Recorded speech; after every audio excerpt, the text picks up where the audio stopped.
Fifth problem, the temperature at 12 noon was 10 degrees centigrade above zero if it decreases at the rate of 2 degrees centigrade per hour until midnight.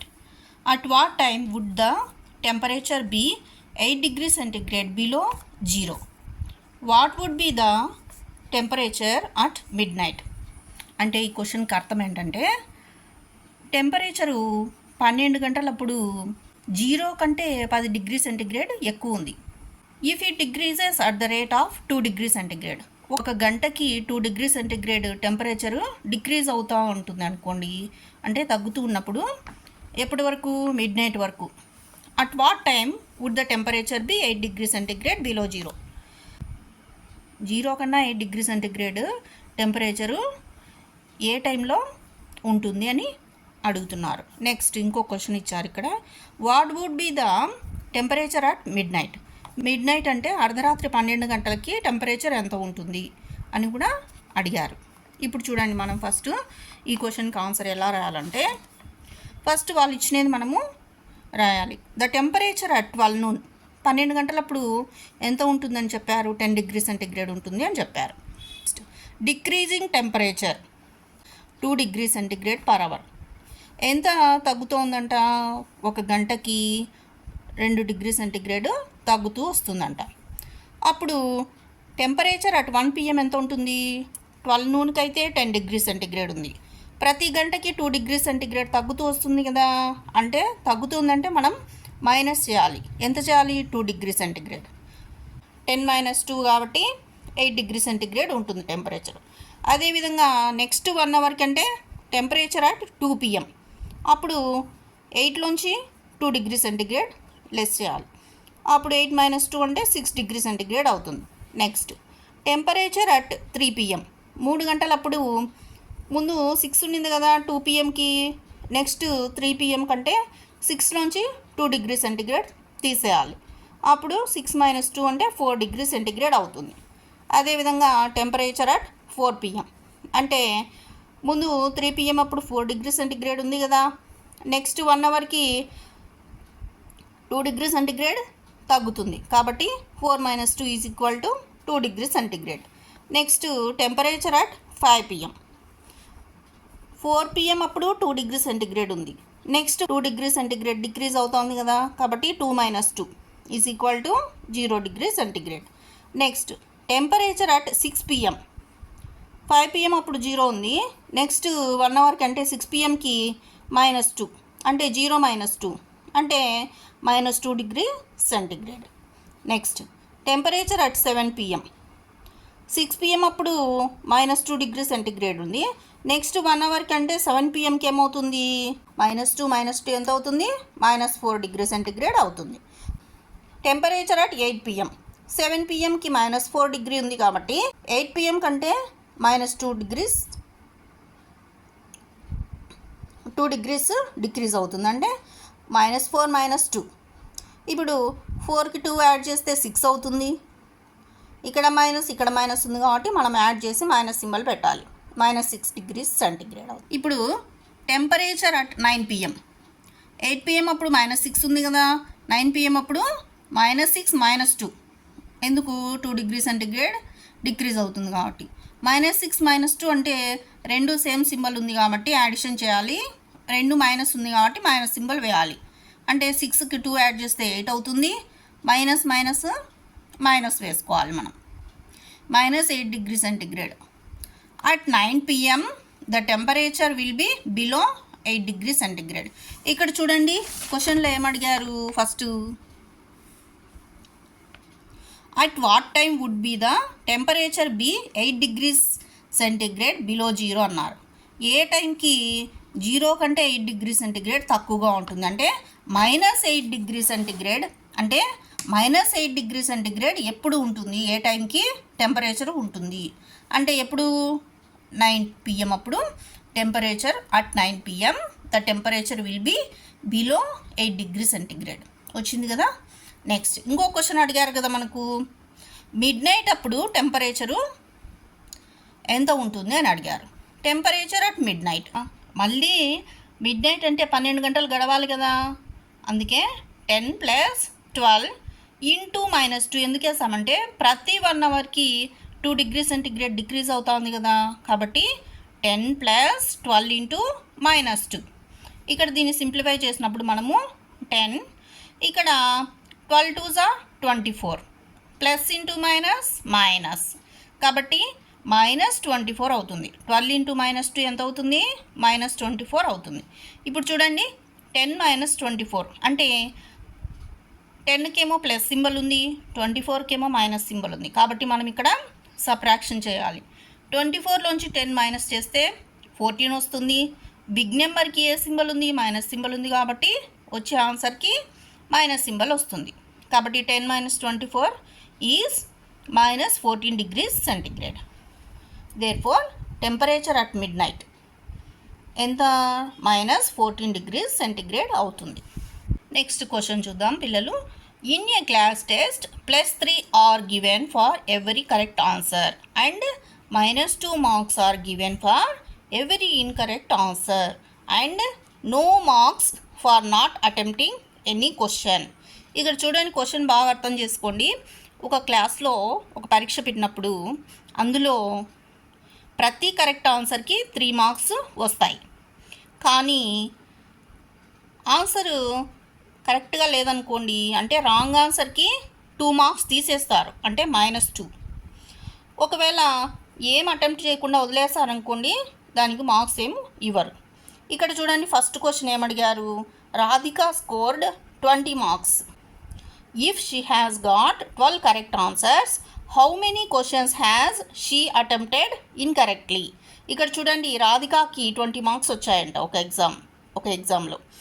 ఆ ఎగ్జామ్లో ఆమె 12 correct answers చేసిందంట. అయితే how many questions has she attempted incorrectly, అయితే ఆమె incorrect answers ఎన్ని చేసింది అని క్వశ్చన్ అడిగారు. ఫస్ట్ దీనికి ఆన్సర్ మనము కనుక్కుందాం. Marks given for 1 correct answer, వాళ్ళు ఇచ్చినది మనం ఫస్ట్ రాసుకోవాలి. Marks given for 1 correct answer, ప్రతి కరెక్ట్ ఆన్సర్కి ఎన్ని మార్క్స్ వస్తాయంట? +3, అంటే 3 మార్క్స్ పెరుగుతాయి.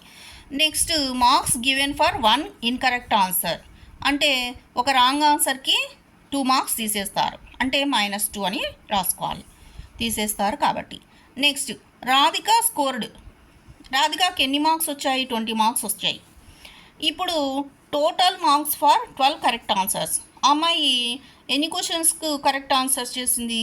12 క్వశ్చన్స్కు కరెక్ట్ ఆన్సర్ రాసింది. అంటే ఒక కరెక్ట్ ఆన్సర్కు 3 అయితే 12 క్వశ్చన్స్కి ఎంత అవుతుంది? 12 × 3, 12 3s are 36 marks. Total marks for incorrect answers. ఇప్పుడు రాధిక చేసిన ఇన్కరెక్ట్ ఆన్సర్స్కు వచ్చిన టోటల్ మార్క్స్ ఎన్నో మనం కనుక్కోవాలంటే, టోటల్ మార్క్స్ నుంచి, అమ్మాయికి వచ్చిన టోటల్ మార్క్స్ నుంచి కరెక్ట్ ఆన్సర్స్కు వచ్చిన మార్క్స్ని మనం సబ్ట్రాక్షన్ చేయాలి. ఇక టోటల్ మార్క్స్ 20 ఇచ్చారు కదా, Radhika scored 20 marks. 20 minus correct ఆన్సర్స్కి వచ్చిన మార్క్స్ 36, కాబట్టి 20 - 36 చేసినప్పుడు 36లోంచి 20 తీసేసినాం అనుకోండి, 16 వస్తుంది. బిగ్ నెంబర్కు మైనస్ సింబల్ ఉంది కాబట్టి వచ్చిన ఆన్సర్ కూడా మైనస్ వస్తుంది. కాబట్టి రాధికకు వచ్చిన ఇన్కరెక్ట్ ఆన్సర్స్కు, కాబట్టి రాధిక చేసిన ఇన్కరెక్ట్ ఆన్సర్స్కి వచ్చిన marks -16. Therefore number of incorrect answers, అయితే ఎన్ని క్వశ్చన్స్ ఇన్కరెక్ట్ చేసింది, ఇవి మార్క్స్ అన్నమాట. ఇన్కరెక్ట్ ఆన్సర్స్కి వచ్చిన మార్క్స్, కానీ ఎన్ని క్వశ్చన్స్ ఇన్కరెక్ట్గా రాసింది అని క్వశ్చన్ అడిగారు కదా, కాబట్టి ఎలా వస్తుంది? -6 -16 డివైడెడ్ బై -2. ఎందుకు ఇలా చేసామంటే, ఇవి ఇన్కరెక్ట్ క్వశ్చన్స్, ఇవి ఇన్కరెక్ట్ ఆన్సర్స్కి వచ్చిన మార్క్స్ డివైడెడ్ బై ఒక క్వశ్చన్కు -2, అంటే 2 మార్క్స్ తగ్గుతాయి కదా ఇన్కరెక్ట్కు, రాంగ్ ఆన్సర్కి 2 మార్క్స్ తగ్గుతాయి. కాబట్టి నెంబర్ ఆఫ్ ఇన్కరెక్ట్ క్వశ్చన్స్ మనం తెలుసుకోవాలంటే, ఆ అమ్మాయికి వచ్చిన incorrect answers marks divided by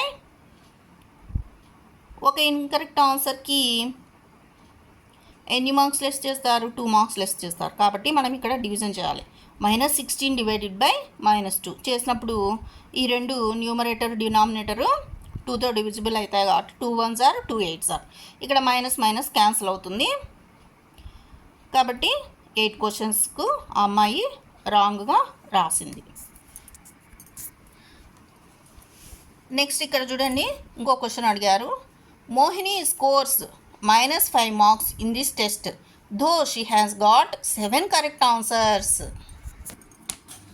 how many questions has she attempted incorrectly అని అడుగుతున్నాం. ఫస్ట్ క్వశ్చన్లో ఇచ్చినది మనం రాసుకోవాలి. Marks given for 1 correct answer. ప్రతి కరెక్ట్ ఆన్సర్కి ఎన్ని మార్క్స్ వస్తాయి? 3 మార్క్స్ వస్తాయి. Marks given for 1 incorrect answer, ప్రతి రాంగ్ ఆన్సర్కి 2 మార్క్స్ తగ్గుతాయి కాబట్టి -2. ఇప్పుడు మోహిని అనే అమ్మాయికి ఎన్ని వచ్చాయి మార్క్స్? -5 వచ్చాయి. అమ్మాయి total marks for 7 correct answers. 7 correct answers రాసినప్పటికీ అమ్మాయికి ఎందుకు ఇంత తక్కువ వచ్చాయి మనం కనుక్కుందాం. Total marks for 7 correct answers. 7 correct answers కంటే 7 3s are 21. ఎందుకు? ఒక కరెక్ట్ ఆన్సర్కి అయితే 3 మార్క్స్ కదా. 7 కరెక్ట్ ఆన్సర్స్ రాసింది అంటే 7 క్వశ్చన్స్కి కరెక్ట్గా రాసింది ఆన్సర్స్ అంటే 7 3s are 21 మార్క్స్ వచ్చాయి. మళ్ళీ total marks for incorrect answers అంటే ఇక్కడ చూడండి, టోటల్ మార్క్స్ ఫర్ ఇన్కరెక్ట్ ఆన్సర్స్కి రాంగ్ ఆన్సర్స్కి ఎన్ని మార్క్స్ వచ్చాయి మనం తెలుసుకోవాలంటే total marks minus marks for correct answer చేయాలి. టోటల్ మార్క్స్ ఎన్ని అమ్మాయికి వచ్చినట్టు? -5. -5 minus marks for correct answers. Correct ఆన్సర్స్కి ఎన్ని వచ్చాయి? 21.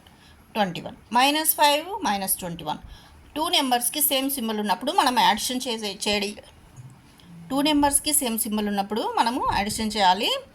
21 + 5 ఎంత అవుతుంది? 21కి 5 యాడ్ చేసినప్పుడు 26 అవుతుంది. 2 మైనస్లు ఉన్నాయి కాబట్టి మైనస్ సింబల్ వస్తుంది. ఇప్పుడు therefore number of questions attempted అనుకో, ఎన్ని రాంగ్ ఆన్సర్స్ చేసింది చేయాలి. -26 డివైడెడ్ బై, ప్రతి క్వశ్చన్కి 2 మార్క్స్ తగ్గుతాయి కాబట్టి -26 డివైడెడ్ బై -2 చేయాలి. మైనస్ క్యాన్సిల్ అవుతుంది. 26/2 అంటే 2తో డివిజిబుల్ అవుతాయి కదా 2, కాబట్టి 2 1s are 2 3s are 13. ఈ విధంగా చేయాలి. నెక్స్ట్ 7th క్వశ్చన్ చూద్దాము. An elevator descends into a mine shaft at the rate of 6 meters per minute. If the descent starts from 10 meters above the ground level, how long will it take to reach -350 meters? అంటే ఒక elevator ఒక గనిలో మైన్లో 1 నిమిషానికి 6 మీటర్లు లోతుకు వెళ్తుంది. ఒకవేళ అది స్టార్టింగ్లో గ్రౌండ్ లెవెల్ కంటే 10 మీటర్స్ ఎత్తులో ఉన్నదనుకోండి ఎలివేటరు, అప్పుడు -350 మీటర్స్ రీచ్ కావడానికి దానికి ఎంత టైం పడుతుంది అని అడుగుతున్నారు. ఫస్ట్ చూడండి, మనం వాళ్ళు ఇచ్చినది రాయాలి. Given that initial height of the elevator, ground level కంటే ఎలివేటరు ఎంత హైట్లో ఉంది? 10 మీటర్స్ హైట్లో ఉంది. The final depth of elevator, చివరికి ఎంతవరకు రీచ్ అయింది? అది 350 మీటర్స్ లోతు వరకు వెళ్ళింది. అంటే ఫస్ట్ 10 మీటర్స్ హైట్లో ఉంది, మళ్ళీ లాస్ట్కి 350 మీటర్స్ లోతులో ఉంది. అంటే the final depth of elevator ఎంత అవుతుంది? 10 + 350 అంటే టోటల్ 360 మీటర్స్ ఉంది. ఇక్కడ ఇంకొకటి ఇచ్చారు, rate of elevator descends into mine shaft. అంటే 1 నిమిషానికి 6 మీటర్స్ లోతుకి వెళ్ళగలదు ఎలివేటరు, 6 మీటర్స్ పర్ మినిట్. ఇక్కడ మనల్ని ఏమడిగారు? Time taken by elevator to descend 360 మీటర్స్కి అయితే 360 మీటర్స్ లోతుకు వెళ్ళడానికి ఎంత టైం తీసుకుంటుంది అని అడుగుతున్నారు. 360 మీటర్స్ బై 6 మీటర్స్ మనము డివైడ్ చేసినప్పుడు 6తో డివిజిబుల్ అవుతాయి కదా. 6 1s are 6 6s are 6 zeros అంటే 60 minutes. 60 minutes అంటే 1 hour.